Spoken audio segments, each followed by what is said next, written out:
start first. You and I met through a guy by the name of Alex, and then we talked on the phone a couple times. And then I said, hey, do you want to be in a mentor in the mentorship group? Tell us a little bit about you. So you live in Atlanta now. Like where did you grow up in Atlanta? Well, actually, I was born in the Soviet Union.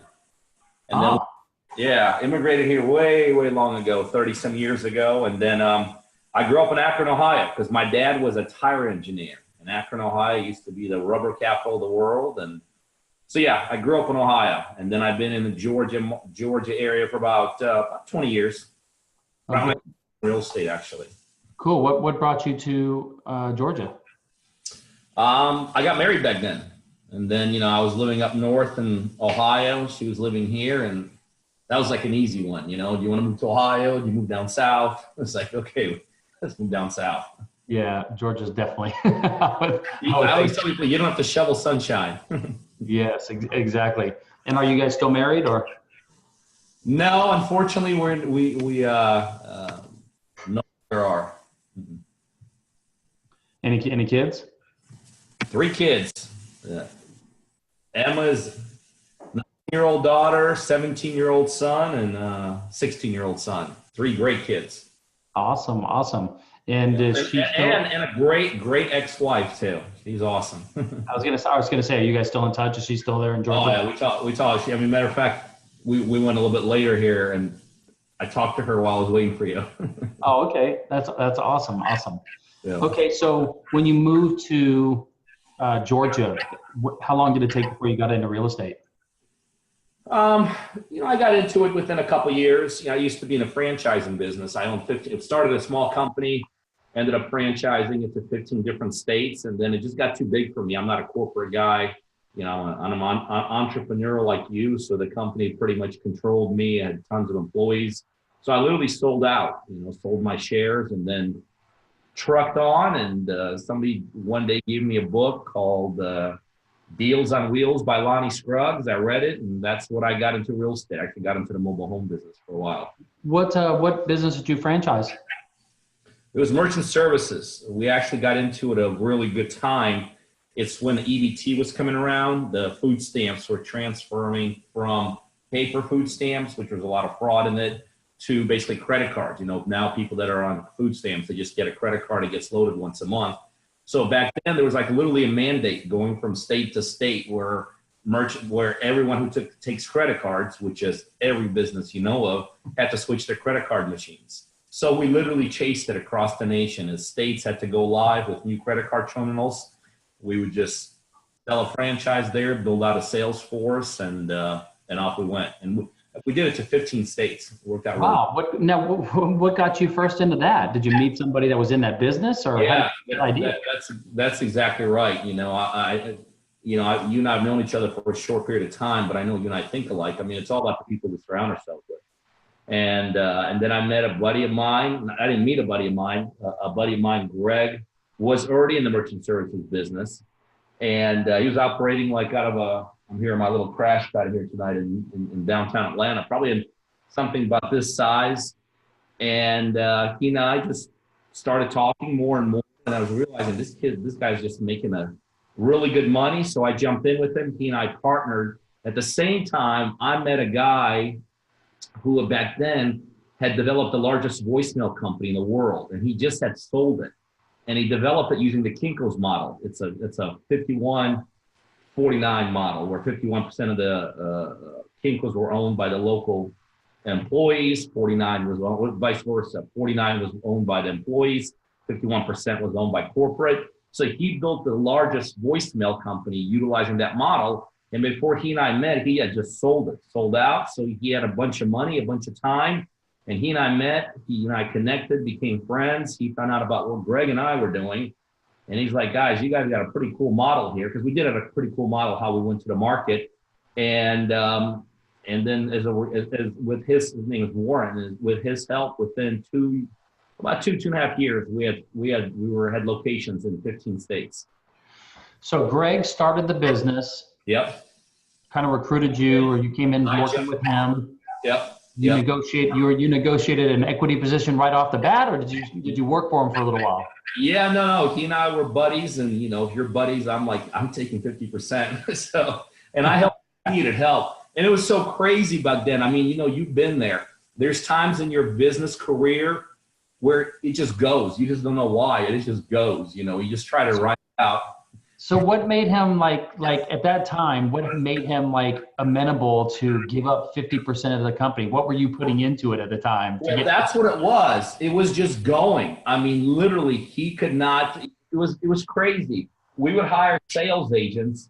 They'd walk in with a government mandate that says, Mr. Merchant, you have to get a new credit card machine within a month and a half. And by the way, here's the machine. You have it. It was like taking candy from a baby. It was crazy. But Greg was an intellectual dude. He was not a sales guy. Those are two sometimes the paths don't cross. So he understood the opportunity. He didn't understand how to put the sales force together. He didn't understand how to train him. And that's always been my background. I always been in sales, some kind of sales. I used to own a couple vending routes that I ended up sending to Coke because I built them up to such a level. So I was always a sales guy. So it was timing and opportunity. So you guys knew each other well enough. Yep, absolutely. He wanted you to come work with him. Yep. And without you putting any money, he just said, based on your experience of knowing that you knew what to do, he'll give you 50% of the company. Yeah. And look, you and I both know that it's more than money, right? I mean, there's a lot of times you bring way other things to the table. And, when people tell me, well, because I don't have money, I can't do something, that's ridiculous. All right, let's not turn this into a Tony Robbins motivational video. All right. The reason I ask these questions is because people want to know how this stuff works. And I like to get into detail as opposed to the anecdotal, storytelling, motivation stuff. Right. Good question. So that's awesome. So then you went to work with him. You brought in this other guy. Did the other guy bring in some capital or? Well, he yes and no. I mean, he brought some capital, although we were making so much money, we literally could not keep up with how much money we were making. Okay.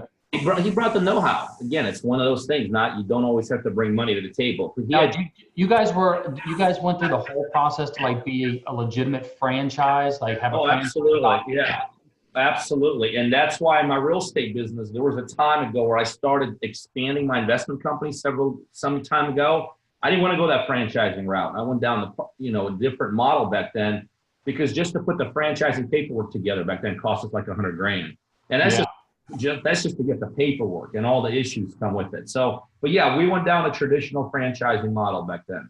As a matter of fact, some of those franchises are still up and running. So for those people that are watching this, we might even just send this out as an interview for people to watch. $100,000, and that was back then.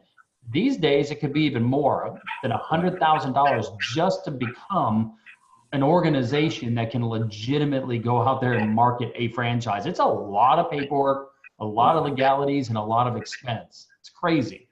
Yeah, no question. Franchise. You guys had that. How many years did you guys have that business? I ran with them for about 3 years. And then what did you guys run that up to in revenues? What was your revenues after 3 years? Do you remember? I really, you know what? No, I don't. I do not remember, but I just remember back then we were making more money locally. It was just absolutely crazy. And so were all our franchisees. I mean, it was one of those things you just kind of catch something at the right time, not because you're so smart, but you put the right kind of people together, you catch it at the right time and you ride it out. Matter of fact, the people that are still in that business are no longer doing EBT, are no longer doing what we started out. Now they're all regular merchant service providers, credit cards and swipes and stuff like that. So who did you guys end up selling the company to? What's that? Who did you guys sell the company to? No, I sold out. They still went on. Oh, they just bought you out. Yeah, they bought me out, and then my initial partner Greg sold out too, and the rest of them took off and they ran with it.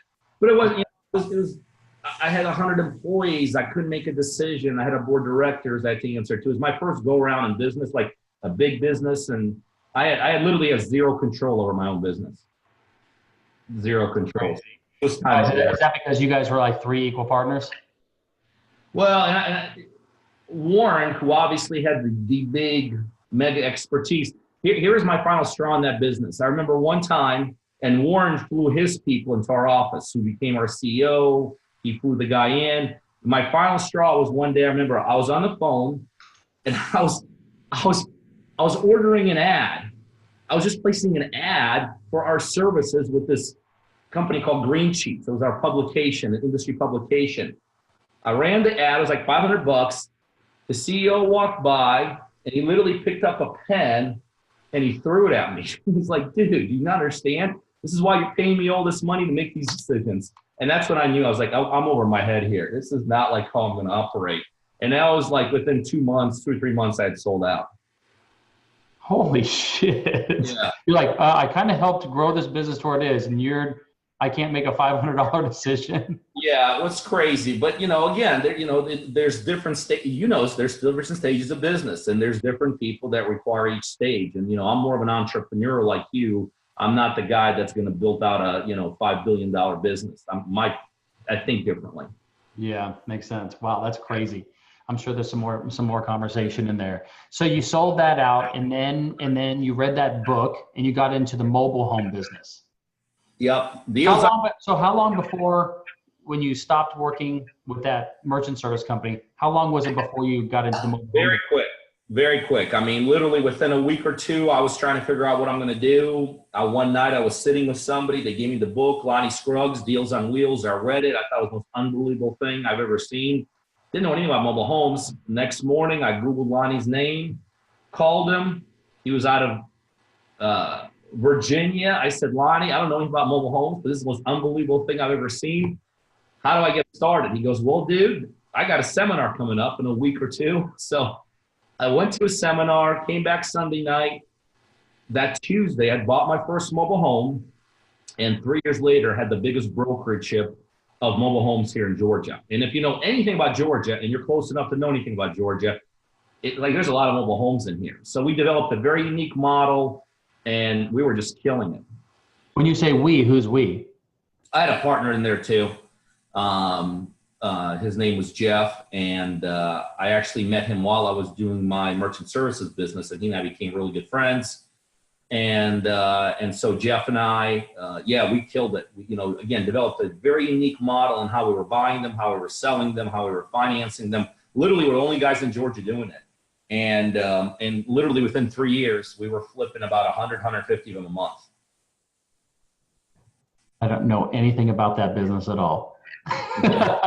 It's a niche. It's definitely a niche, but we had dialogue. What is it? So is it like buying mobile homes? People were just buying mobile homes. You were selling from. Mobile homes is an industry unto itself. It's a housing industry. It's got a particular kind of a client to it.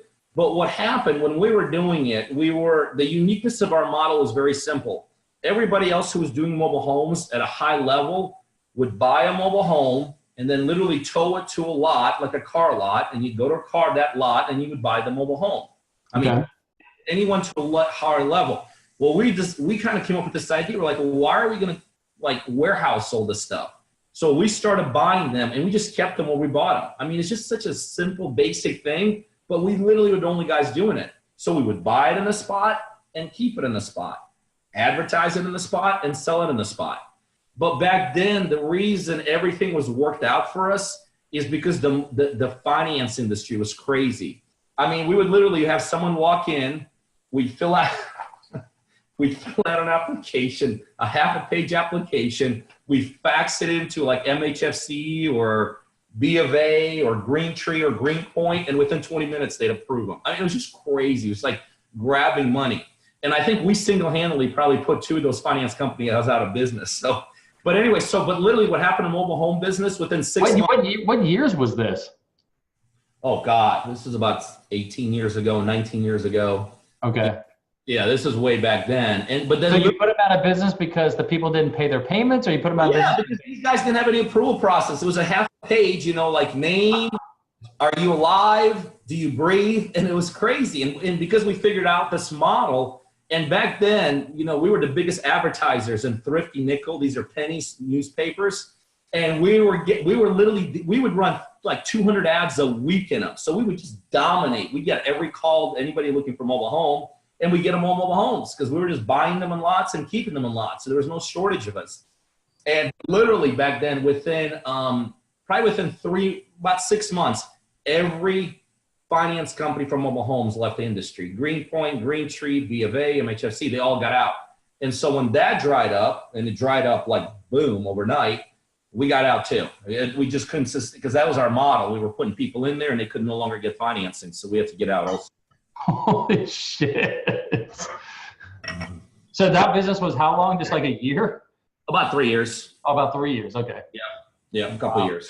Yeah. So you guys would buy it, flip it. The people that got financing, you would get paid from B of A or whatever. Yep. Take your margin and then just keep flipping. And truck on. Yeah, and we would buy an average home for a couple thousand, sell it for about $14,000-$15,000. It was just a very clean cut, very cookie cutter, very simple, very basic model. Again, we put our spin on it because I always think to be successful in business, you got to put some kind of a spin on it. We put our own little spin on it, and we killed it for a couple of years. That is awesome.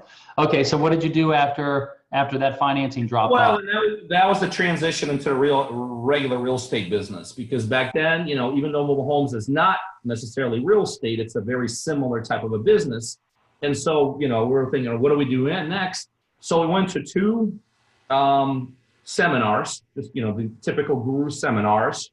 And back then I thought I knew it all. I was like, man, I was flipping hundreds of mobile homes at a time, and literally got into real estate, went to 2 seminars back to back, weekend to weekend. And then 6 months later, I had lost $500,000. And when I say lost, I don't mean like over mortgaged, over leveraged. I mean, gone, never to be seen again, because I was cocky. I was arrogant. I brought my successes from the past business into this business, even though it was a very different business. I thought I knew it all. And I just, real estate, and real estate, it's a series of decisions. You got to know how to make decisions. Do you buy this or don't you buy this? Do you work with this realtor? Do you work with that realtor? This contract, and literally for 6 months straight, every decision I made was the wrong decision. Give us some examples of where the 500,000 went. Well, for instance, back then, and 7 properties, literally 7 properties ate it all up. I hired the wrong contractors. I literally had a contractor handcuff himself to one of my properties back then. And I was so stupid, he told me that he, as a contractor, had more rights to it than I did. And I believed him. So, just stories like that. I was forcing things. One of the things in real estate you can't do is you cannot force things. You can't get emotional. And there were deals that were obviously marginal. Even back then, I knew they were marginal. But I was forcing the decisions to be made. You know what I mean? I was working with realtors that weren't looking at me as a long-term client. They were looking at me as a short-term commission. So, the values they would give me, they were incorrect. I was borrowing money totally incorrectly. I was buying in the wrong areas. I was working with the wrong contractors. When I thought I could sell something for 100, I could only really sell it for 80,000. So literally for those 6 months, I just made all the wrong decisions. I over leveraged, which means I had to dump a ton of cash in. So a lot of the cash that I had brought into this business, a good portion of the cash I'd brought into it, boom, was literally gone within a couple of short months. So you weren't buying low and selling high. You were buying high and selling low. I was buying really high and selling pretty low. No question about it. So how did you fix it? I did what other people do. You just got to hang in there. And that's what I did. I mean, the one thing I never did, which I know a lot of entrepreneurs did, I never doubted the business. A lot of times when you get into situations like this, people look outside, it's the business, it's the timing, I always knew the business worked. I was kind of smart enough to realize that I wasn't doing it the right way. And so I just persevered. That's all I did. I mean, I had the ability to withstand some losses. And I had the ability to hold on, which is, and I know in business, that's the key, being able to hold on long enough. And I started getting my head on straight, started getting around the right people, started making the right decisions. And, it took 3 years, from that point on, 3 more years to get back to zero. But so I'm assuming that you didn't have a Peter helping you make all those decisions and learn the road faster, right? You didn't have someone like you do for your students today. You just had to go out there and make all the mistakes and learn like you said, and be able to hold on long enough to be able to learn enough the mistakes, to learn enough about the business, to be able to make better decisions. And you know what? You just described the typical successful real estate investor, because we all had the same story. We get in, we all screwed up. I mean, very few times do you talk to anybody in real estate that says, I got in and then I made $1 million. You know, you got in and you screwed up. And screwing up in real estate really means you're going to lose some money. And the reason this business is so unforgiving is that most people don't have the ability to withstand losing money. You know. So why? So let me ask this: was it just ego or lack of mentors and coaches like you today? Which was it that made you not get somebody like you? It was both. I came out of 2 good ventures, the franchising venture and the mobile home venture, so that my ego was obviously inflated. And it was lack of mentors, which was as a cause of the ego, because I really did think I understood this thing. You know, I thought that, okay, we're going to implement the same things. So it was a combination thereof that got where I was, you know what I mean? And then as I dug myself out, I did start connecting with the right people. I connected with the Bartons of the world, the, you know, Jeff Glovers of the world. And that's really what started elevating me. But it still took time. I mean, 3 years just to get to making 0. So what year was that at the end of that 3 years? What year was that? Around 2000, probably, maybe 2001, something like that. Shit, still a long time ago. You've been doing this a long time. I've been hustling at this game for a long time. I've been hustling at this game for a very long time. So now at that, were you always even, let's say after the 3 years, now you're starting to learn how to do it. Were you always in flips, or what kind of business were you doing at the time? No, I've done it all. I've had rental portfolios that I got it up to 408 properties. I've done land developments. I've done condo. Atlanta had a big period for about 3 years where condo conversion, buying old apartment buildings, converting to condos. So I rode that out. Obviously flips, buy, fix, and sells. I did tons of those. Did a couple thousand wholesale deals. You know, we just get in and get out very quickly.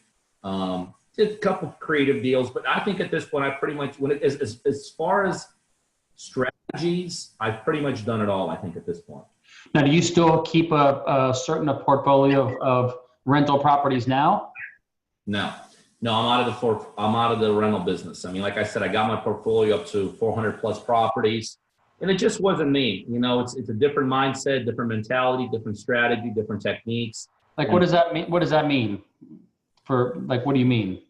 Well, I think when, you know, I'm a quick turn guy now. You know, my longest deal now lasts about 5-6 months. Okay, you have to have a mentality to be able to recharge consistently like that and have, you know, dozens of deals going.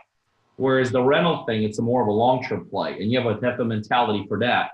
Well, when I got into build out my portfolio, well, let me give you an example. I still tell people my worst hour of the week used to be meeting with my property management team.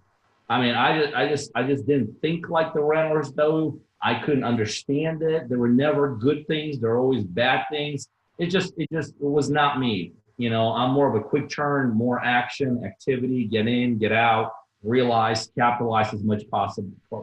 You know, I turned the quick turn business into a residual based business, because that's why people get into residual based business. They're like, well, you don't have to work. It comes in residually. Well, if you set up a quick turn business, you could actually realize like way bigger upside because you're collecting all the money up front. You could actually realize the residual aspect of it if you have the right systems in place. It goes by itself, and you do what kills so many renters. You hedge against market fluctuations, you know, because that's what killed so many people back then. You know, they were buying it, they were over leveraging themselves. Well, if you're a short player, you hedge yourself against that. Yeah, I think a lot of people misunderstand when they get into the real estate rental business, property business, that it's not passive income. It's residual income, but somebody's got to do the work to earn that income. And even if you hire a property management company, you're a fool if you're not hands-on, because those people will have their hands in your pocket left and right. So you're going to work for that money, you know, to some extent, rather than just trusting that everybody's going to just do everything. And out of the niceness of their heart, they're going to give you all the profit for doing nothing. It's not like a CD or a municipal bond or something that pays real passive income. There's work that has to be done. No question. That's important, I think, point for people in real estate is to understand that even rental properties, you still got to work. And it sounds to me like from the merchant services, the rental property stuff, you're not that corporate, go to the office 9 to 5, run the team, hear all the issues. That's not something you really enjoy doing. No, I'm all about developing the right team. I'm all about giving the team the right to make decisions. I mean, I literally build my business off the cell phone.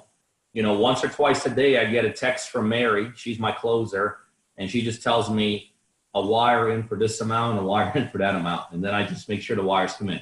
But yeah, no, I'm more about developing the right team. Small team. You like to have a small team.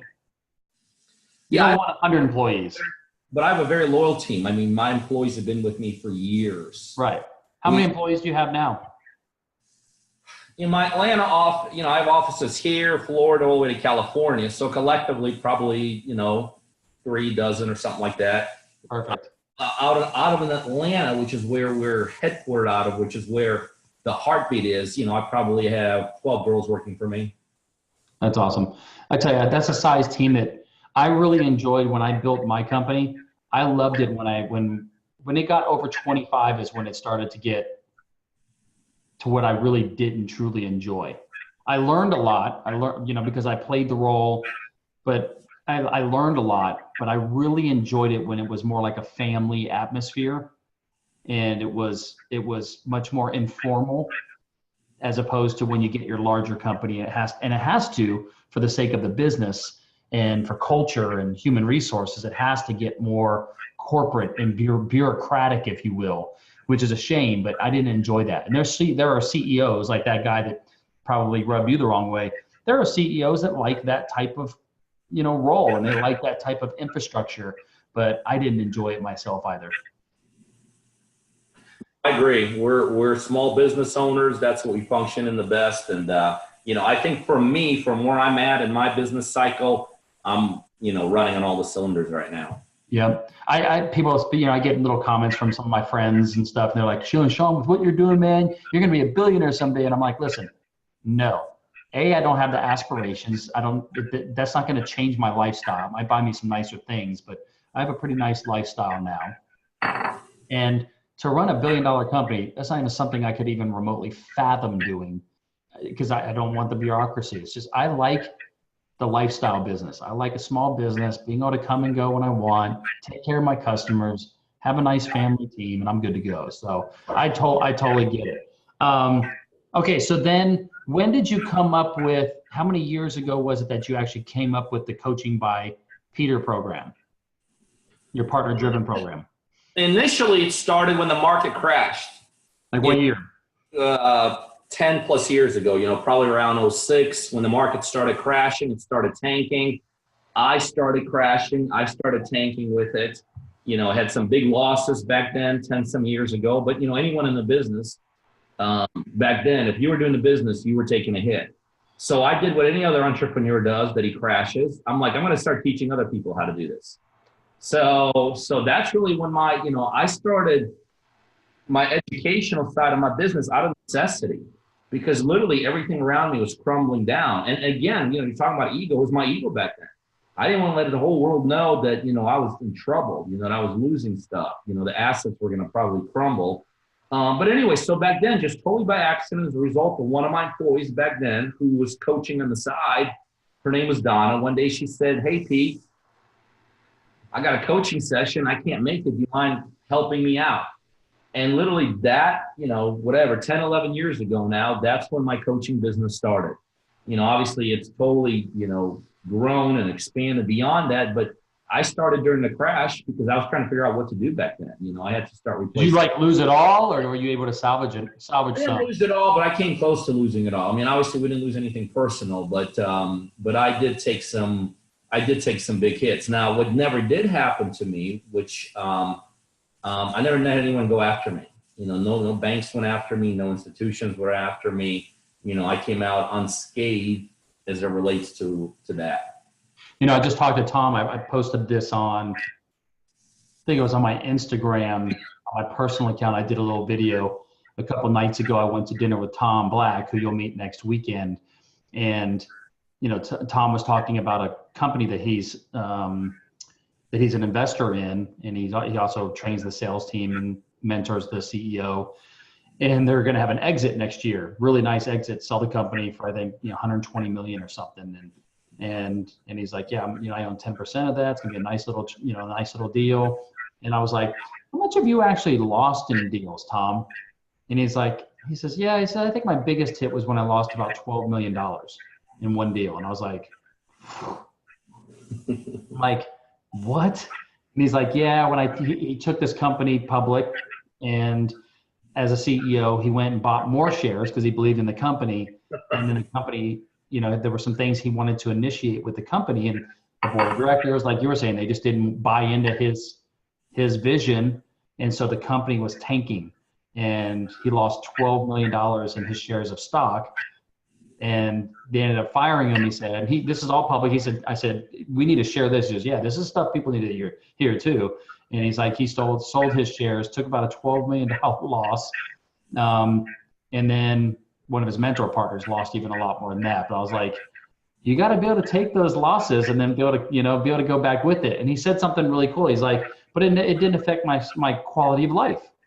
My quality of life wasn't affected because, my quality of life was still the same. And he's like, so I just kept doing what I do. It's crazy how some people, they couldn't imagine that, and then they just kind of fold. It's crazy. But okay, so you got into, comes with the territory, right. You're able to withstand that. Yeah, it's great. Yeah, some people just, they wonder how people do it. And every time I talk to, every single time I talk to someone like you or me, and we ask the question that the novice people ask, which is, well, how did you deal with it? We're like, I just fucking dealt with it. What was the alternative? I just moved forward. I worked with what I had. I worked with what I got. And people just think that there's some weird red pill or blue pill that you take, and you take the red pill and everything's going to be okay. They don't realize that every successful entrepreneur has been up against the wall, and the only other choice was to either quit or to just do it. And they did it. And it's crazy. I'll tell you a funny story. And I literally can't remember what I did yesterday, but for some reason I remembered this little instance. So when everything crashed around us, back then my dad would come visit me. My parents lived 20 minutes from our house. And every night my dad would come to my house around 5 or 6, and we would go to our clubhouse and we would just swim. My dad and I would just swim and we would talk. And I still remember, 10 years ago, I still remember this. My dad looked at me, we're standing in a pool right next to each other. He said, what do you do? And I looked at him, I said, well, I got to rebuild. It's okay, I got to rebuild. There's no other options. I mean, it's to me, it was part of the process. It was no big deal. It's okay, it's time to rebuild. Yeah, what's the alternative? That's right. That's exactly right. That's crazy. Okay, so this was back in 2006, 7 or so. That's when you started doing the coaching. And when did you get back into? Now, did you get back into doing flips yourself, or was it always how did you transition into doing the flips that you're doing today and get hooked up with the funding that we talked about so that you could offer the type of coaching that you're doing today for people? Well, I got into just traditional back then education, the traditional guru model that we all know. And then probably within a year. Yours was probably seminars and stuff and workshops, right? Yeah, just traditional stuff that we all know. And then within a year, about maybe a year and a half, I myself transitioned back into the industry. I kind of got the sticker shock off about everything we lost, regrouped. I got myself back into investing. And for many years, that's what I did. I invested here and then I taught here. And the two worlds never intersected. You know what I mean? I became fairly successful on the educational side. We had almost 60,000 people come through our educational business. But then I developed a very unique, very killer model on the investing side and came back to, kind of the glory days of investing and buying deals and doing deals, and did that for many. And that was all flip, that you just stayed in the flips at that time? Yeah, after I re-entered the business, although I changed the model around, tinkered with a couple times, but the model really centered on two strategies: buy, fix, and sell, fix and flip, and wholesale. Where Okay. it deviated from some is that I did it remotely. You know, everyone talks about I could do deals remotely. Very few people understand how to do it remotely, but I actually did. I set up offices in different parts of the country. I started expanding through different parts of the country, and I actually developed the skill set of being able to identify a deal in 10 states over and execute that deal successfully. And that kind of became a very unique proposition for me that propelled me to what I'm doing today, actually. Okay. Gotcha. And then when did you create the program that you've got today, the Coaching by Peter, the one, people Sure. pay Well, what I coaching? did for many years is, again, on my investing side, it was kind of like see deal, do deal. I had set offices from here all the way down south towards Florida, all the way to Modesto, California. And my investing model was very simple. We had centralized marketing, meaning we were marketing everything out of Atlanta, Georgia. My office is here. So even the deals I was doing in California, we were taking all the inbound seller calls here. I had a call center. I had very sophisticated negotiators on it. They were negotiating deals, then flipping them to our offices across the United States. The local people were running the appointments, putting deals together. We put a little caveat on the back that if we couldn't get a deal, we were flipping it to a real estate agent to get a listing. So we started developing real estate teams along the way, and it was going great. And how I transitioned to what I was doing now is that it became harder and harder to find. I was a volume guy. I mean, I was doing, 40, 50 deals a month. So I had to keep on pumping this engine. I had to get 40 to 50, 40, 50, 40, 50. And as you and I both know, real estate, it's a good time to be in real estate. People are dumping money in real estate. There's not too many alternatives other than real estate in terms of getting a return. So more and more people are getting still into real estate. And it became harder for a guy like me to find deals.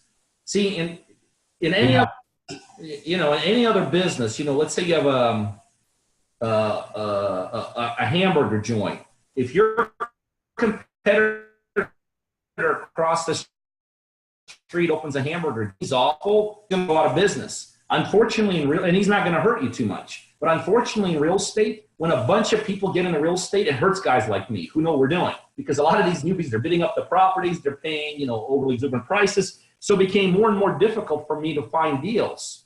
So some time ago, I was trying to figure out, how do I find more deals? How do I do deals? But remember, what I developed over many years is a skill set to do things remotely.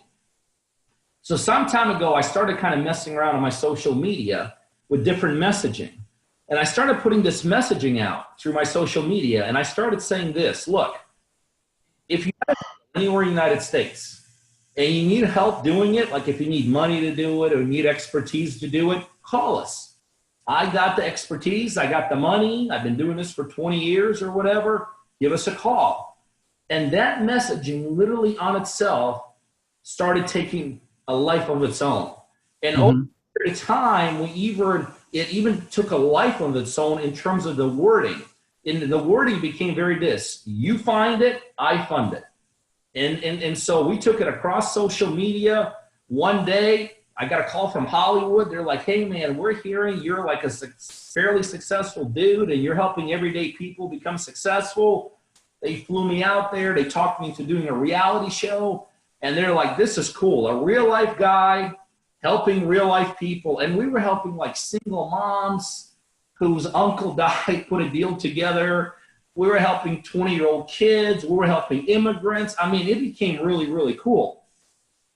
And the model started working really well. But then as over a period of time, I started seeing that the market was responding a little bit differently to us. And here's what the market started coming back to us and saying. They said, we like this idea about if we find a deal, you'll help us do it. But what if we don't know how to find a deal? What if we want somebody to back us? What if we want somebody to invest in us, but we don't even know what the heck we're doing? So the model since started changing. They started saying, show us how to find a deal and then back us. Mm-hmm. Today, we were kind of sitting, strategizing, and we just came up with this idea. We said, we need to combine, because remember, I had this traditional guru company where we would 8 million people and nobody would make money the way everybody else does. And I said, we got to combine the two. And that's when the whole thing took off. And then the messaging changed. And the messaging became this. If you're anywhere in the United States and you want to learn how to find a deal, use my money to actually help you find it, because I'm going to market in your market. Use my money to buy it, my money to fix it, my team, because we know how to things remotely, help you fix it. And then we sell it, get a hold of us. And that's where we are today. I mean, literally, that's where we are today. And so now people become partners of ours. And they come in through the educational piece. We actually teach them, and then I invest into them. We help them with marketing. I give them the money to buy it, give them the money to fix it. My team helps them fix it locally. We sell it, split the profits. And I would assume that at some point, after people make enough deals and have enough deals, they may graduate and say, hey, Peter, thanks. Awesome for the coaching. Let's keep in touch. If I ever do need some financing for some future deals, great. But I've made my $150,000, $200,000, and you've taught me great, and I know how to go find these deals. And there's probably some people that have kind of graduated, huh? Well, there's no question. But I will tell you a very interesting thing that started happening. I mean, I have I'll give you an example. Had a kid. I mean, I wouldn't even say it's a guy. It's a kid compared to you and I. He was like 22 years old when he started with me. He was broke. He couldn't even afford to hire us back then. He's like, dude, I'm either going to get married or I'm going to take my marriage money and like start working with you. And then my wife's not going to get married. And it was just a whole mess back then. Don't get married. Yeah. And guess what? Not only did he get started with us, but he made all the money very quickly. And now on a monthly basis, he and I split about $100,000 a month, where he makes $100,000, I make, the same amount. He doesn't need me anymore. I promise you. But what happens with somebody like that and you lock into a relationship, that relationship becomes important. You know what I mean? And so there's people that I work with, they do not need me. You're right. There's some people that after a while, like, okay, get it, got it, I'm on with myself. But it's amazing how many people don't leave. When they don't, they could afford to hire their own staff. They can't afford to hire their own closers. Because when people are with me, they're using my staff, they're using my closers, they're using my money. So it's one of those things, I personally, and I know you do, put a lot of value in relationships. And so some people don't leave, but you're right. There's some people that get to a certain point and they truck on. That's great. Hey, if I could have a run with somebody and do 3 deals with them and make X amount of money that I would never made, great. That's, that's an extra $10,000, $30,000, $50,000 for me I wouldn't have met if I had not met them. And same with them. I'm sure they're happy as well. Absolutely. It's a win-win model. I mean, I think literally at this point we run a win-win kind of model. What's the average time? I know it varies on the person and how fast they can find a deal, but I know that there's some that can find a deal within a matter of a couple of weeks. But is there kind of, with the amount of people that have come through the program, what's the average time it takes for someone to find a deal and actually get a first check? I mean, our average time, our goal and our average time within the first 30 to 60 days to be working on an executable deal. In real estate, you can't really figure out how quickly it'll close. Some deals close within the first 30 days. Some deals, because of issues, close within 60 days. But within 30 to 60 days, we want to be pinpoint, identified, zeroed in, and moving towards that first transaction. And the first transaction, so you close on a property, then it takes X amount of months to fix it up and sell it? Or is it actually faster? Yeah, no, it does. It depends what strategy we utilize. Like, for instance, let's say our first deal is a wholesale deal, which is get in and get out, don't really touch it. That transaction can happen like that within a couple of weeks. If that first transaction has got a big upside in it, we're going to take it down, we're going to fix it, we're going to sell it. That might take an extra 3 to 4 months, but you're going to make 8 or 9 times more than you would be in a. And here's a question for me as somebody that doesn't know a lot about this. Are there times that you can basically just say, hey, listen, we could make 10 times the amount of money if we flip this, but I need the cash. Let's wholesale this one because I just need the quicker cash. Does that ever happen? Potentially, I mean, obviously it's not going to happen from our end, but that could potentially happen from a partner's end. Doesn't happen a lot because remember, it's not like they have money at stake with me. It's not like they're putting, I know. I'm just saying, what if they don't have a lot of money? But you're right. If their life circumstances are such they need some money, then sure, we got no problem with that. Here's one thing I realized in business, and hopefully you'll agree. The quicker you could show someone some kind of success, the better off it is. Yeah. Not necessarily the size of success, it's that some kind of measurable success. Because person belief all of a sudden. So sometimes it's not even an issue of, hey, I need money. Sometimes it's an issue, I got to believe in this whole thing. I'm like, oh my God, we did something. Even if we only made $5,000, we did something measurable. So sometimes it really comes down to that. So you as kind of the experienced partner, you might be saying, hey, Sean, I know that you want to take, we could wholesale this property and make a quick $20,000 and make $10,000 each. However, based on my experience, if we put this much money in this company, my money, then in 6 months, we could flip it and make $80,000, $100,000, or whatever it might be. And so you kind of coach them through that process of what deals might be better for wholesale, which ones might be better to hold and flip. I'll tell you a funny story, just a quick funny story. Because I have no idea how it works, but this is. No, you're thinking the right thing. So every once in a while, if I have time, I'll actually fly out and meet one of my new partners when we're doing our first deal. If I can't do it all the time, but if I can, I'll do it. So I flew in to meet one of my partners in Chicago, right? This guy is broke as broke could be. I mean, his car was like making more noise than the trucks next to us, He's driving me around Chicago. I'm like clicking here. I'm bouncing on his chair. And we had found 2 deals at that point. And he's like, dude, let's figure out how to make money quickly.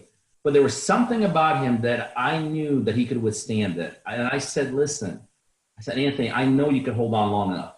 Give us 3 months. Give us 3 months. You just figure out I don't care if you work at McDonald's, but you're going to be an inspiration. You're going to be a story, and your family will make a ton more. So it didn't take 3 months. It took about 4.5 months, right? But I mean, the guy. So you bought the 2 deals? Or yeah, the two deals, and then they kind of went simultaneously. Okay. And I don't know how much we would have made on the front end, but there was no question we were going to make some more. And the guy that literally had a car that I thought was going to break down on the road within 4.5 months probably made more money as a result of holding on. Because I said, just hold on. He said, how am I going to hold on? I said, you figure it out. Go get a job. Go work at McDonald's. Go flip burgers. Just figure it out. He said, I'll figure it out. And it was so amazing. I mean, we split tens upon tens of thousands. We split more money in that 4-month or 4.5 month run than I don't know how much he was making. I just knew he was broke. Than he probably made in the last 5 years. I mean, there's no question. So, sometimes I push people because, not for my sake. I don't, I mean, sure, I want to make money. Trust me. But, I just know that, man, you figured it out. And the guy's tougher than ever now, and he's killing it now. We're doing other deals now. And I bet next time I go visit him, he ain't going to be in that clunker truck with his that I was in. Yeah, that would have been the first question I would have been asking him was, you went and bought a new car, didn't you? It's not, because I made fun of him all the time about it anyway. Dude, that's awesome, man. That's awesome. That's way cool. Well, man, I think that's about it, man. I think that's just some cool stuff, man. It's amazing every time I talk to people our age, the stories that we have, and it's always fun to meet like-minded individuals and hear about the war stories and the way we get through things. And then, God bless those people that want to build billion-dollar empires and want to work 50,000 hours a day and do the grind and have the private jet and all that stuff. Hey, put more power to them. But I tell you, most of my friends are like you and I. We just want to have great, successful businesses. We like making money, but it's more than that. It's just more than that. And so it's really cool, to hear what you're doing. The positive outcomes that are coming from the people that you work with is pretty cool. Well, I appreciate it. And I'm sure there's some of them that join, don't do shit, and then get mad at you and go, I didn't learn anything. And you're like, yeah, I hear you. That happens. That happens on everyone. I really don't pay. I focus on the people that want to do it as the bottom line. Yeah. Well, cool, man. Well, I'm looking forward to getting together with you next week, man. We're going to drink some great wine, have some great food. Are you flying down on Friday or Saturday? I'm coming in Saturday about midday. Perfect. All right, man. Well, I'm sure I'll talk to you tomorrow as well. Sounds good. All right, Peter. John, I enjoyed it, John. Really did. Absolutely, man. You got a great organization. I was just telling the guys that introduced us today that, man, you are just epitome of the guys that I love to have in my life. So I really appreciate what you're doing. You got a great thing going here. Absolutely. Well, if you meet any other people that are like us that you think would be welcome mentors to the group, you see what we're doing, please send them my way, man. I'm always looking for amazing mentors that can bring some knowledge to the group. Cool. We'll do. Thanks, man. All right, I'll talk to you tomorrow. See ya. All right, bye.